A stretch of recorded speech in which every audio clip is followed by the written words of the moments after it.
Hello guys! Welcome back to my YouTube channel. So our topic for this video is about derivatives of trigonometric and inverse trigonometric function. So punta muna tayo guys sa derivatives of trigonometric function.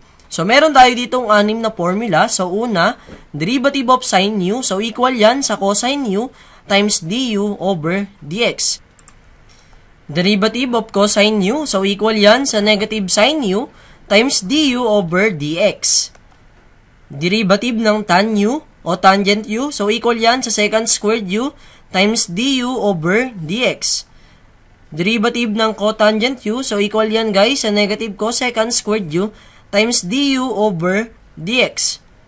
Derivative of secant u. So equal yan sa secant u times tangent u times du over dx.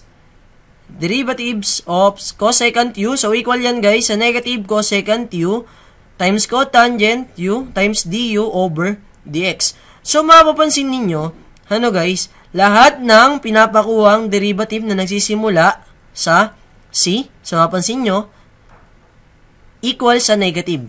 So kasi ganun yung ginawa kong palatandaan para hindi ako malito. Then pag sine, so equal lang kay cosine.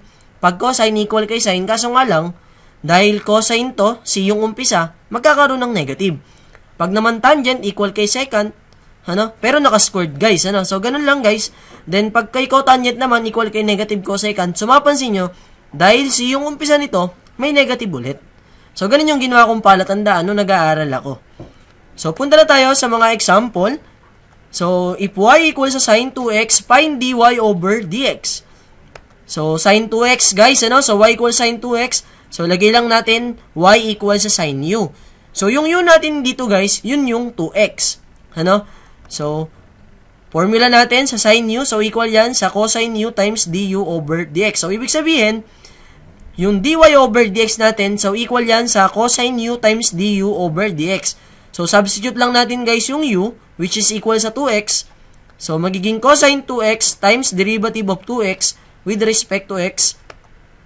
So, cosine 2x times 2. Pero ingat, kasi baka ang gawin nyo, 2x times 2.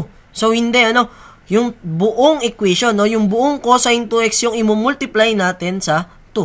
So, ibig sabihin, yung final answer natin ay equal sa 2 times cosine of 2x. So, yan yung final answer natin. Another example, if y equals sa 2 times cotangent of 2 minus 3x, find dy over dx. So, meron tayo ditong y equals sa 2 times cotangent of 2 minus 3x. So, meron tayo ditong 2 times cotangent u. So, yung u natin dito ay 2 minus 3x. So, ano ba yung formula natin kay cotangent u? So, formula natin dyan ay equal sa negative cosecant squared u times du over dx. So, ibig sabihin, yung dy over dx natin ay equal sa 2 kasi meron tayong constant na 2. So, labas lang natin yung constant na 2.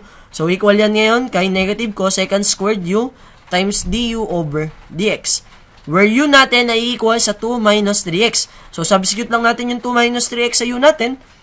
So, magiging negative 2 times cosecant squared of 2 minus 3x times sa derivative ng 2 minus 3x. So, equal yun sa negative 3. So, negative 3 times negative 2. So, magiging positive 6. So, ulitin ko sa inyo, hindi yung angle yung imumultiply natin, yung buong equation. So, ibig sabihin, dito natin siya ita-times. So, negative 2 times negative 3 is positive 6. So, final answer natin is 6 cosecant squared of 2 minus 3x. Another example, if y equals sa 1/4 x minus 1/2 cosine of 4x, find dy over dx. So, ganun lang gagawin natin guys. Differentiate lang natin yung 1/4 x. So, magiging 1/4 lang yan guys, So, syempre, baka yung iba malito pa dyan. Pag meron kayong 2x, pag dinifferentiate nyo, kinuha nyo yung derivative, 2. So, dito, dahil meron tayong 1/4 x, 1/4 lang yan. Dahil yung derivative ng x ay equal lang sa 1. So, 1/4 times 1 equal sa 1/4. Then, meron tayo ditong 1/2, minus 1/2 times cosine. So, derivative ng cosine 4x ay negative sine 4x times sa derivative ng 4x. So, di ba, negative sin u times du. So, medyo binibilisan na natin ng very, very light, Para hindi masyadong mahaba yung solution natin. So, dy over dx ay equal sa 1/4 minus 1/2 times negative sin 4x. Then, yung derivative ng 4x ay 4. So, magiging 1/4 plus 2 times sin 4x. So, bakit naging plus na to? Negative times negative. Then, naging 2 kasi 4 times 1/2 is 2. So, yan yung final answer natin. Problem number 4. If y equals sa sin x over 2 plus cosine x, find dy over dx. So, ito guys ay gagamitan natin ng quotient rule. So, kung maalala nyo, yung quotient rule, yun yung Booby squared. So, yan yung y equals sa sin x plus 2 cosine x. Yung sin x natin, ito yung u natin. Then, yung 2 plus cosine x natin, yan yung b natin.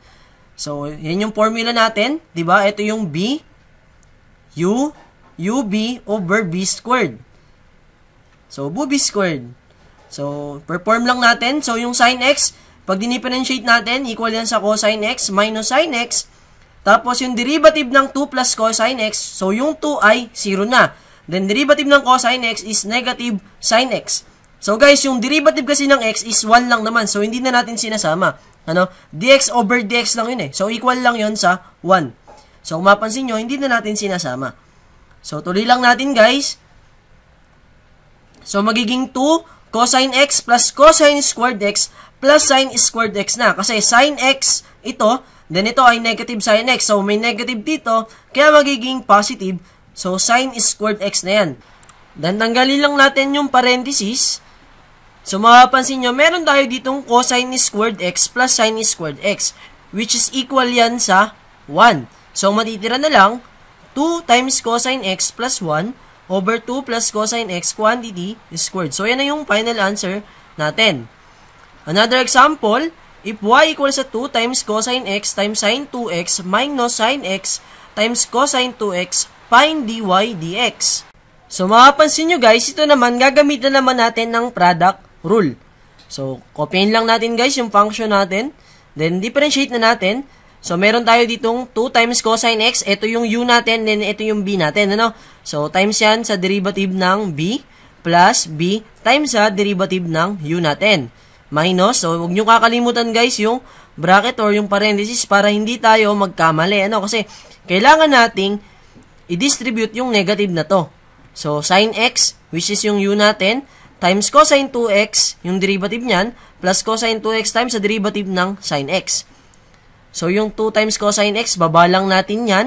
Then, derivative ng sin 2x ay equal sa 2 times cosine 2x plus sin 2x. Tapos, yung derivative ng 2 times cosine x ay negative 2 sin x. So, tatandaan nyo kapag si negative. Minus, so, yung bracket, nandyan pa rin yan, sin x times sa derivative ng 2 times sin 2x plus cosine 2x times sa derivative ng cosine x. Then, 2 times cosine x times 2 times cosine of 2x ay equal sa 4 times cosine x times cosine 2x. Then, sin 2x times negative 2 sin x ay equal sa negative 2 sin 2x times sin of x. Then, ipa-plus na natin to. So, itong negative times negative magiging plus. So, magiging 2 times sin x times sin of 2x. Tapos, ito naman, minus times plus of times positive. So, magiging negative cosine x times cosine 2x. Then, mapapansin nyo, yung nasa middle term natin, magkaiba ng sign, pero magkamukha lang sila. Pinagkaiba lang nila yung sign lang. So, tanggalin na natin yan. Then, ito, 4 times cosine x, cosine 2x. So, magiging 3 times cosine x times cosine 2x. So, yun na yung final answer natin. Another example, if y equals sa 2 times sin squared 2x, find dy over dx. So, ingat pag may napansin kayong ganito, meron tayong exponent na 2. So, wala naman tayong formula ng sin squared u Tama ba? Pero pwede nating makuha yung derivative nito gamit yung general power formula. So, magiging y equals sa 2 times sin squared 2x. So, gagawin nating 2 times sin 2x squared. So, ingat lang. Baka kasi yung 2, isama nyo sa squared. So, ang naka-squared lang guys, yung sin theta. Okay? So, proceed lang tayo. So, pag dinifferentiate natin yan, kunin natin derivative. So, magiging 2 times 2 times sin 2x raised to 1 times sa derivative ng sin 2x. So, yan yung nu raised to n minus 1 du over dx. So, tuloy lang natin. So, 2 times 2 times sin 2x. So, derivative ng sin 2x ay equal sa 2 times cosine 2x. So, simplify lang natin. So, magiging 8 times sin 2x cosine 2x. So, simplify lang natin, guys. So, dahil meron tayo ditong 8 times sin theta cosine theta, so, kung maalala ninyo, yung sin 2 theta ay equal kay 2 sin theta times cosine theta. So, ang gagawin ko lang dito, gagawin ko lang na 4 times 2 sin 2x cosine 2x. So, yung theta natin ay equal sa 2x. So, magiging 4 times 2 sin 2x cosine 2x. So, ganyan, ano guys? So, ngayon, yung 2 times sin 2x times cosine 2x na yan, magiging sin 4x na yan. So, magiging sin 2 theta, where theta ninyo is equal sa 2x. So, magiging 2 times 2x, so magiging equal sa 4x. So, dy over dx natin ngayon ay equal sa 4 times sin 4x.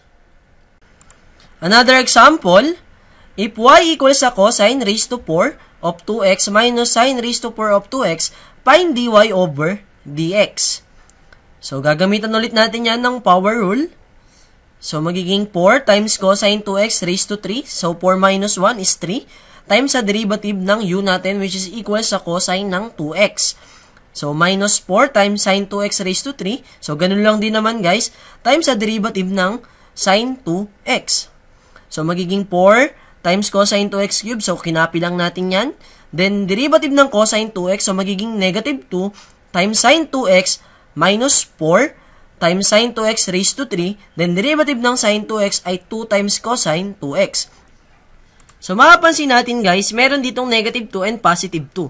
So, labas lang natin yon. So, magiging negative 8 times cosine 2x cubed times sin 2x minus 8 times sin 2x cubed times cosine 2x. So, titingnan natin ngayon kung ano yung common nila.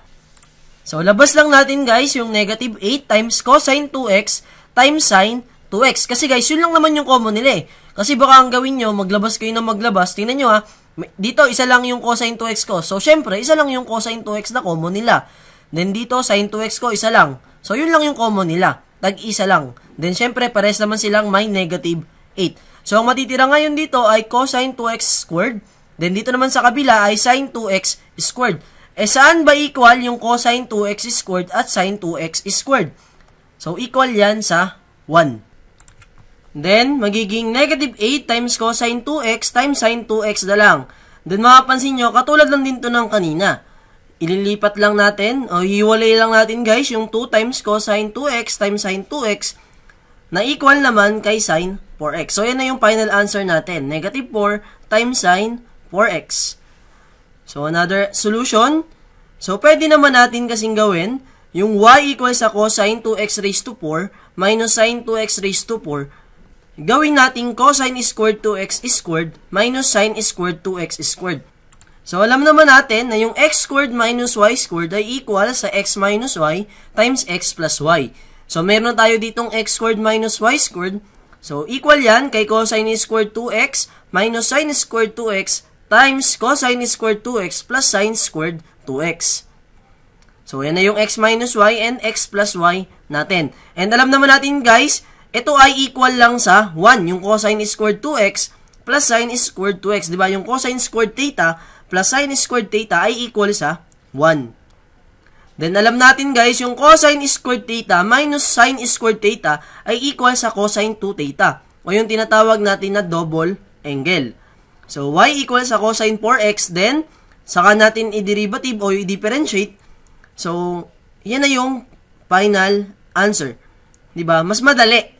So, nasa inyo kung ano yung gusto ninyo. Mas okay din kasi talaga, alam nyo yung trigonometric identities.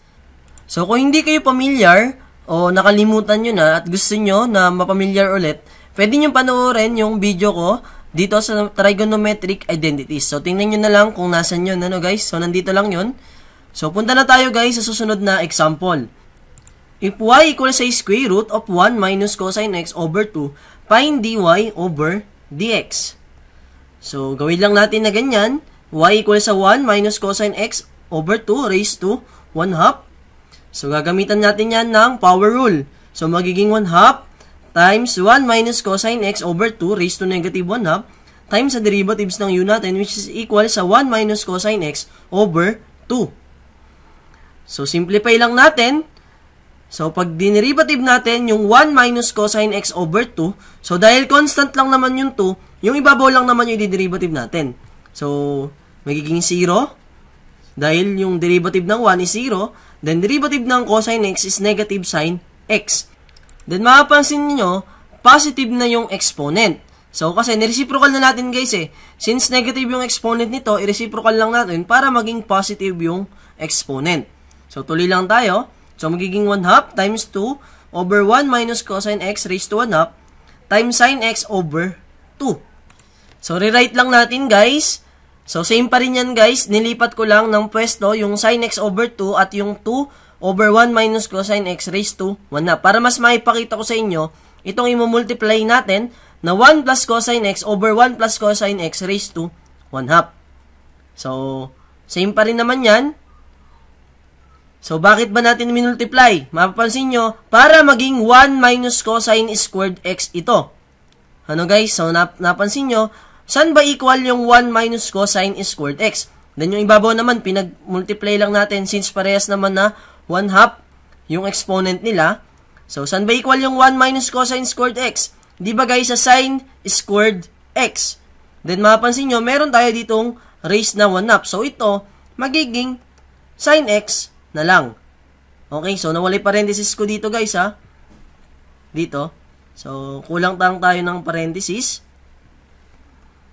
So, maka-cancel na yung sine x.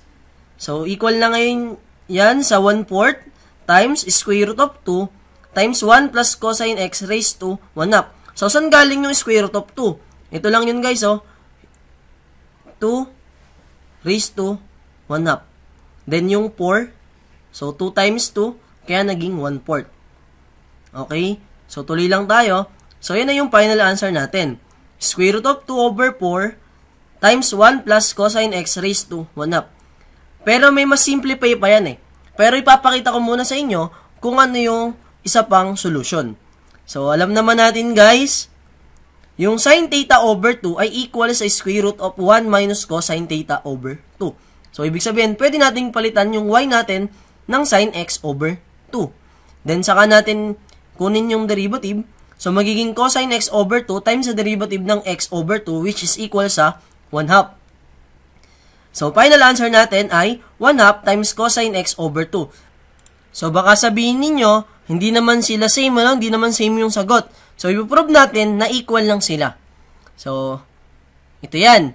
Yung square root of 2 over 4 natin, ginawa kong 2 times square root of 2 times square root of 2 para makancel ko na yung square root of 2 sa ibabaw. Then, yung 1 plus cosine x raised to 1 half, so, ginawa ko ng square root of 1 plus cosine x. Equal lang naman yan eh. Ano? So, dinala ko lang siya sa radical form niya. So, naging square root of 2 over 2 times square root of 2. So, pinasa ko guys yung isang square root of 2 dito. So, since meron namang square root yung nasa ibabaw natin, then, pinasa ko lang to. So, magiging ganyan lang yung form niya. Then, cancelin na natin yung square root of 2. So, cosine theta over 2 ay equal sa square root of 1 plus cosine theta over 2. So, ibig sabihin, itong 1 plus cosine x over 2 na to, equal lang yan sa cosine x over 2.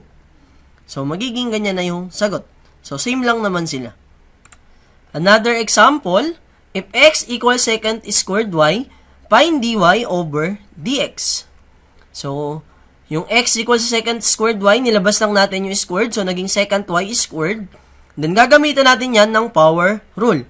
So, kunin lang natin yung derivative. Magiging 2 times secant y raised to 1 times sa derivative ng secant y. So, magiging 2 times secant y times secant y times tangent y times dy over dy. So, hindi na natin nilalagay yung dy over dy since equal lang naman siya sa 1. So, simplify lang natin. Magiging 2 times secant squared y times tangent y. Kaso nga lang guys, papansin ninyo, dx over dy yan. Ay, ang pinapahanap sa atin ay dy over dx. So, kailangan nating i-reciprocal para makuha natin yung dy over dx. So, dy over dx ay equal sa 1 over 2 times secant squared y times tangent y. Then, simplify lang natin. Ano guys? So, makapapansin nyo, pinagkabyak-kabyak natin para mas madali nating makita kung saan ba equal yung mga function na yan, yung trigonometric function na yan. So, 1/2 cosine squared y times cotangent y. So, yun na yung final answer natin. So, tatandaan nyo guys, yung mga napag-aralan natin nung nakaraan, huwag nyo pa rin kakalimutan. So, ito guys, practice problem lang para may magawa kayo dyan sa inyo. So, punta na tayo sa derivatives of inverse trigonometric function. So, meron tayo ditong formula na 6. So, 6 ulit tayo. So, first, yung arc sine o yung derivative ng arc sine u ay equal sa 1 over square root of 1 minus u squared times du over dx. Then, derivative ng arc cosine u ay equal sa negative 1 over square root of 1 minus u squared times du over dx. Yung derivative naman ng arc tangent u ay equal sa 1 over 1 plus u squared times du over dx. Then, derivative ng arc cotangent u ay equal sa negative 1 over 1 plus u squared times du over dx.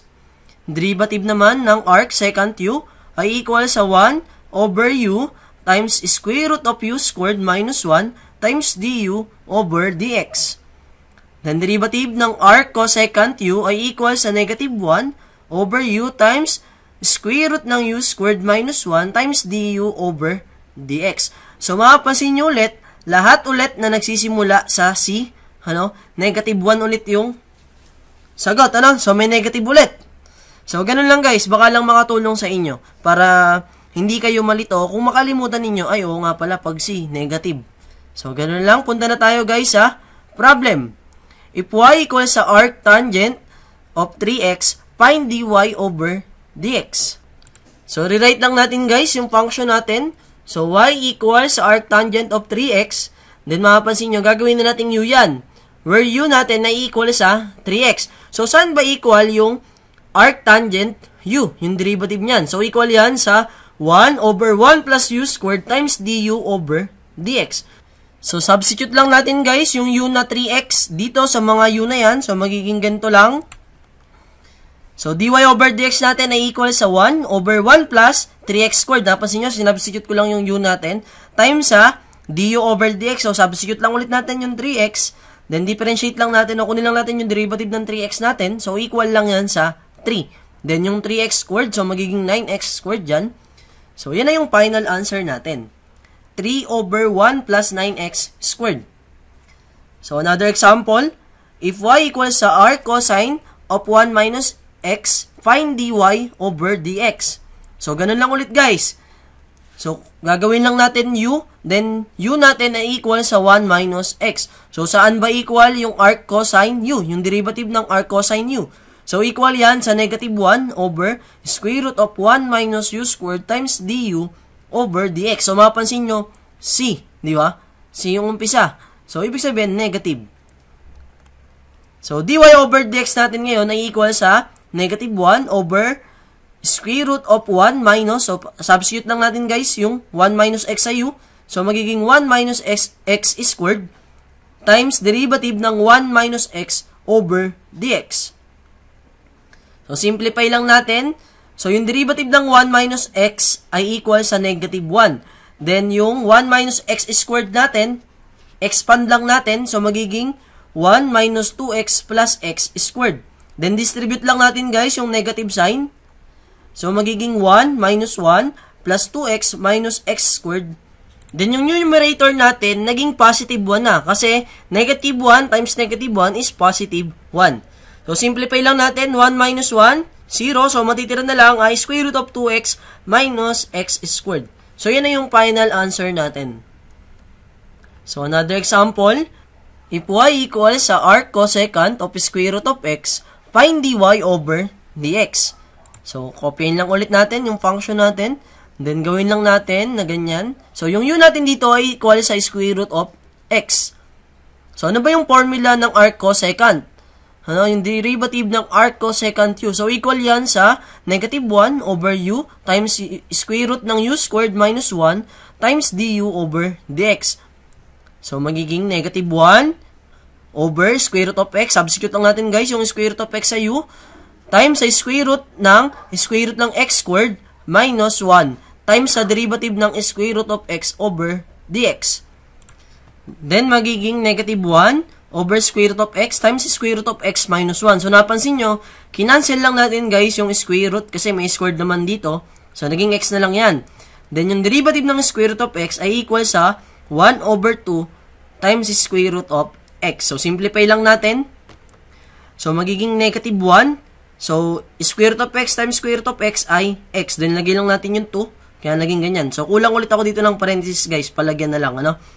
So, yan na yung final answer natin. Example number 4.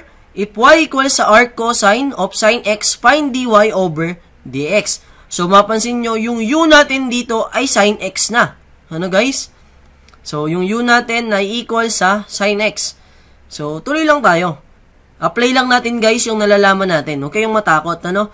So, saan ba equal yung arc cosine u? Yung derivative niyan. So, equal yan sa negative 1 over sa square root ng 1 minus u squared times du over dx. So, lagay lang natin. So, dy over dx ay equal sa negative 1 over square root of 1 minus sin x squared times sa derivative ng sin x. Then, magiging negative 1 over square root of 1 minus sin squared x times sa cosine x. So, yung cosine x, galing lang yan sa derivative ng sin x. So, simplify lang natin. Saan ba equal, guys, yung 1 minus sin squared x? So, syempre, equal yan, guys, sa cosine squared x. Then, cancelin lang natin yung square root since may squared naman yun. So, magiging cosine x na lang yung nasa denominator natin. Then, cancel lang natin yung cosine x over cosine x. So, ang matitira na lang ay negative 1. So, ganun lang kadali. Ano? So, another example. If y equals sa arc cotangent of square root of x squared minus 1 plus arc secant of x, find dy over dx. So, sulat lang ulit natin, guys, yung function natin. Then, magiging ganyan yung derivatives. So, bakit kaya naging ganyan? So, lagay lang natin, guys, dito yung formula para di tayo malito. Saan ba equal yung arc cotangent u? So, equal yan sa negative 1 over 1 plus u squared. Yung u natin kasi dito ay square root of x squared minus 1. Tama ba? Times sa derivative ng u natin which is equal sa square root of x squared minus 1. So, ito na yon. Plus, sa arc secant x natin. So, kunin lang natin yung derivative niyan. Saan ba equal yan? So, equal yan sa 1 over u, which is equal sa x. Kasi yung u natin dito ay x. Times square root of x squared minus 1 times dx over dx. So, saan ba equal yung dx over dx? Tanggalin na natin kagad yan. So, equal yan sa 1. Then, kunin natin guys yung derivative ng square root ng x squared minus 1. So, dalhin muna natin siya sa exponential form niya. So, raised to 1/2. Then, gagamitan natin yan ng general power formula. So, magiging 1/2 times x squared minus 1 raised to negative 1/2 times 2x. Then, ito guys, mapansin ninyo dito, yung square root of x squared minus 1, cancel lang naman yung square root, ano? So, magiging x squared minus 1 yan. Then, i-plus lang natin. So, 1 plus x squared minus 1. Tinanggal lang natin yung parenthesis. Okay, guys? So, ito guys yung derivative ng x squared minus 1 raised to 1/2. So, meron pa ditong maiiwan na 2x. So, copy-paste lang natin itong nasa right side na to, yung 1 over x times square root of x squared minus 1. So, tuloy lang tayo. So, magiging negative 1. So, 1 minus 1, x squared na lang matitira dito. Ano? Tanggal na yung 1 minus 1 na yan. Then, copy-paste lang natin yung 1/2. Then, ito guys, negative 1/2 yung exponent. So, i-reciprocal lang natin yan. Magiging 1 over x squared minus 1 raised to 1/2 times 2x. So, mapansin nyo, meron akong 2 dito, meron akong 2. Then, ito, x squared. So, cancelin ko yung isa since may x dito. Ang matitira na lang dyan, ano, ay x na lang. So, negative 1 over x times square root of x squared minus 1 plus 1 over x times square root of x squared minus 1. So, equal yan sa 0. So, yun na yung final answer. So, another example. If y equals arctangent of x over a plus arctangent of a over x, find dy over dx. So, ganun lang ulit guys. So, alam naman natin guys, yung derivative ng arctangent ay equal sa 1 over 1 plus u squared times du over dx. So, mapapansin ninyo, sagot dito ay 1 over 1 plus, so yung u natin dito kasi ay x over a, kaya naging x over a squared times sa derivative ng u natin which is equal nga sa x over a, then plus 1 over 1 plus a over x squared. So, yung u natin dito ay a over x times sa derivative ng a over x. So, yan yung u natin. So, perform lang natin guys yung derivative ng x over a at a over x. So, magiging 1 over a to. Ano guys? So, huwag kayong manilito. Bakit naging 1 over a yan? So, alam naman natin guys, ano ba yung derivative ng 2x? Diba 2? Ano derivative ng 3x? Diba 3? Diba nilalabas lang naman natin yung 2 or 3 kasi constant lang naman yun. Then, yung derivative ng x is 1. So, 2 times 1, 2. 3 times 1, 3. So, ibig sabihin, kung may x over a ka dito, ilabas mo yung 1 over a, then i-multiply mo sa 1, so equal lang yan sa 1 over a. Then, yung derivative ng a over x, so gagamitan natin yan ng special case, ano, yung quotient rule. So, magiging negative a over x squared times dx over dx. So, hindi na natin nilagay yung 1. Okay, guys? So, ayan na. So, mapansin nyo rin, ito pala guys, ginawa ko ng x squared over a squared. Then, dito naman, a squared over x squared. Then, kunin lang natin guys yung LCD nila. So, LCD dito ay a squared. So, magiging a squared to plus x squared. Then, dito naman sa kabila, x squared yung LCD nila. So, magiging x squared over x squared plus a squared over x squared. Then, itaas lang natin guys yung a squared dito. Then, yung x squared dito. Then, kakancelin natin yung a dito. So, may iwan na lang yung isa. Then, dito naman, cancel na yung x squared. Ano? So, cancel na yan. So, magiging a over a squared plus x squared plus negative a over x squared plus a squared. So, parang nag-1 minus 1 na lang tayo dito, di ba? So, equal dyan ay 0. So, madali lang naman guys yung lesson natin. Di ba? Dapat lang magaling kayong mag-simplify o magaling kayo sa algebra at dapat familiar pa rin kayo sa mga trigonometric identities. Para hindi kayo malito. Kasi minsan, may mas madali palang paraan, di ba? Aayusin muna natin yung form niya bago natin i-derivative o i-differentiate. Then, mas mapapadali tayo. So, hanggang dito na lang guys yung lesson natin. Maraming salamat sa pagtapos ng video. So, sana nakatulong ako sa lesson ninyo. And sa mga estudyante ko, so kung may tanong kayo guys, chat nyo lang ako, no? Chat kayo sa GC o chat nyo ako, PM nyo ako. Then sa hindi naman, pwede kayong mag-comment dito sa comment section. So, maraming salamat. Hanggang dito na lang.